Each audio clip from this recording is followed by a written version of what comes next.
Most emerging market currencies and stock indices rose ahead of key U.S. inflation data, with hopes that easing price pressures would prompt bigger interest rate cuts from the Federal Reserve.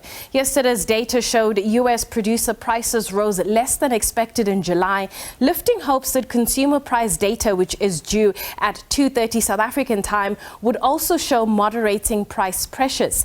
U.S. futures tied to the Dow Jones rose 24 points. The S&P 500 futures were also up less than 0.1%, while the Nasdaq 100 futures are marginally above the flat line.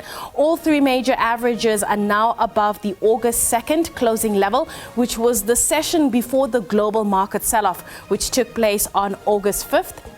And it appeared to be unrelated to an unwind of trades in Japan and concerns about economic growth. However, the all-share index up 0.9%, financials up 1.1%, industrials also in positive territory, up nearly a full percent, with resources up 1%.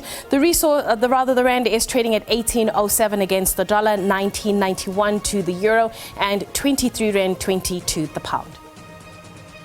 To give us more perspective on the markets, we are joined by Chantal Marks from FNB Wealth and Investment. Chantal, thank you so much for your time. So it's quite interesting to see the market sentiment ahead of that CPI data, but is there a risk that we could be disappointed here? Oh, there's absolutely a risk that we can be disappointed, and particularly because the margins are so fine in terms of disappointment. We see quite big reactions to a 0.1 or a 0.2% miss either way, and I think that the same is going to be true this afternoon.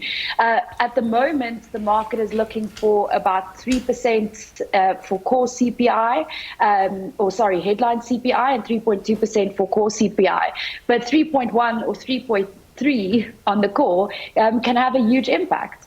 So let's unpack that a little bit further. If we get a figure that we actually like, what do you expect to be the market reaction, and what does it mean for the Fed? And on the other side, if we get a figure that's a little bit scary and jittery, what do you expect market reaction to be?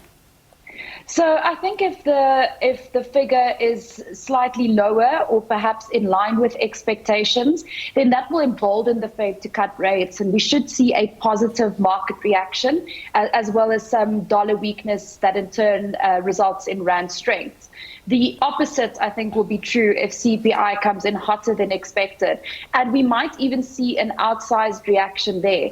The main reason for this is that the market is now pricing in 100 basis points of cuts this year with only 3 meetings. So the market is actually thinking that there's a decent chance that we could see a 50 basis point cut in September.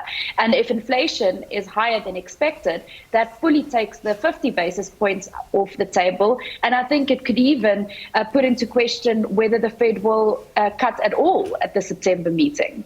Okay, so locally on SENS, we had a trading update out of Advtech and Northern, but let's talk Advtech for a bit. What do you make of Advtech as a stock, and perhaps the JSE education sector? Yes, so we saw a really decent trading update pointing to double-digit growth in headline earnings per share. And I think that that's something that we've become used to for Advtech. This type of growth, despite the fact that you have macroeconomic pressure in South Africa and disposable income really under strain, is a testament to the product quality that the company is putting forward, and also the work in the background that they're doing in terms of rationalizing and kind of merging their cost base to take inefficiencies out of the system. I think what we've seen from Advtech as well as Curro and Stadio has been really encouraging. They're really working very hard to put their brands on the map. I think Curro had a bit of a win with their Olympian not so long ago as well. And it goes to show that these brands are trusted. They're building schools and institutions in spaces where consumers are underserviced. So very often you would see in kind of newer areas these private schooling institutions and private universities popping up, where government hasn't necessarily rolled out new schools or higher education institutes. So I think they're plugging a really important gap. These companies aren't that expensive. I do think that from a long-term investment perspective, it still makes sense. And I'm not biased towards any of the three. that we have on the JSE. Okay, so let's talk Northam Platinum, because their picture isn't necessarily quite rosy given the share price reaction. It was down 4% earlier. It's come back a little bit, but still in negative territory. Is the market reacting here because they didn't think things were that bad, or is the market reacting this way because it's a bit of profit taking here?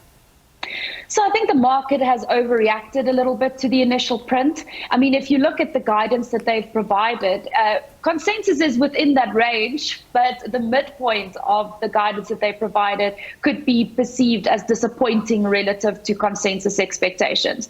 I think what Northam has been able to do in a very, very soft PGM pricing environment is quite commendable. They've put a lot of new ounces into the market, and they've actually managed to keep their costs quite contained in a high inflation environment. So I think that this was a pretty decent print. In terms of the top line, there's not much you can do in terms of the PGM pricing dynamics globally. They are a price taker. They can't really do anything about that. So I thought it was pretty decent, and that's probably why you saw the initial sell-off and a bit of a recovery since then. Okay, as we wrap up, what do you make of US earnings season so far? We're in the last stretch of it. What's the one key takeaway that you got out of corporate America? Corporate America is uncertain around what is going to happen over the next year or so. We've seen guidance being kind of pared back. Corporate America does have a tendency to underpromise and overdeliver. And I think the fact that we've seen guidance trimmed back speaks to the uncertainty that a lot of management teams have around the economy over the next 12 months in particular. We don't know what the interest rate trajectory is going to look like. We do know that cuts are coming, but I think that there's still some question marks over whether or not the market is right about that. And then, of course, it'll also take some time to filter through to the real economy. The other thing from a tech perspective is just that the AI capital expenditure that's been put out there has not yet really translated into meaningful revenue and profit growth.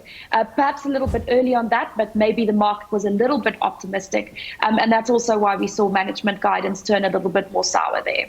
All right, Chantal, thank you so much for your time. That is Chantal Marx, who is from FNB Wealth and Investment, giving us her perspective on the markets.